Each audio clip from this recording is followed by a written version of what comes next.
90-এর দশক, 14 ইঞ্চির ছোট্ট একটা টিভি, চ্যানেল তখন একটাই, সাদা কালো বা রঙিন, যে টিভি হোক, হারকিউলিসকে নিশ্চয়ই মনে আছে। কোমরে গুজে রাখা ছোট্ট এক তলোয়ার কিংবা লাঠি দিয়ে বড় বড় দৈত্যকে কুপকাত করা হারকিউলিস অনেকের জীবনেই প্রথম সুপারহিরো।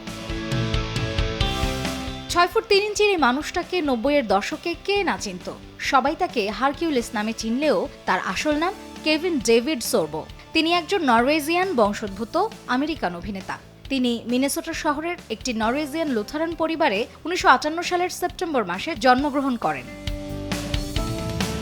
কেভিন সোরবো হারকিউলিস সিরিজটি করার আগে 3 বছর ধরে দেশ দেশান্তরে ঘুরে বেরিয়েছেন। 150-এরও বেশি বিজ্ঞাপনে কাজ করেছেন, কিন্তু এত কাজের পরও কেউ তাকে সেভাবে চেনেননি।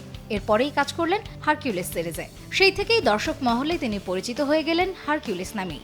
মানুষ এখনও তাকে হারকিউলিস নামেই ডাকেন। এই টিভি সিরিজটি করার সময় বেশ কয়েকবার তার স্ট্রোক হয়েছিল। এরপরেও তিনি কাজ থামাননি।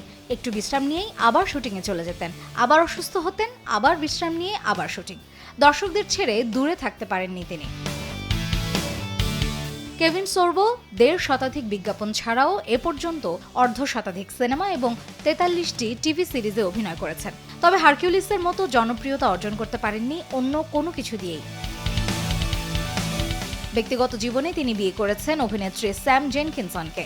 তাদের সংসারে 3টি সন্তান রয়েছে।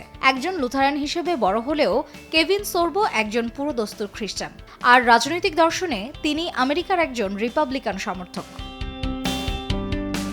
মাইন্ড মিনেসোটা শহরে তার নামে একটি পার্ক আছে, সোরবো পার্ক। প্রতি বছরই তার অভিনীত 2-3টা প্রোডাকশন আসে দর্শকের কাছে।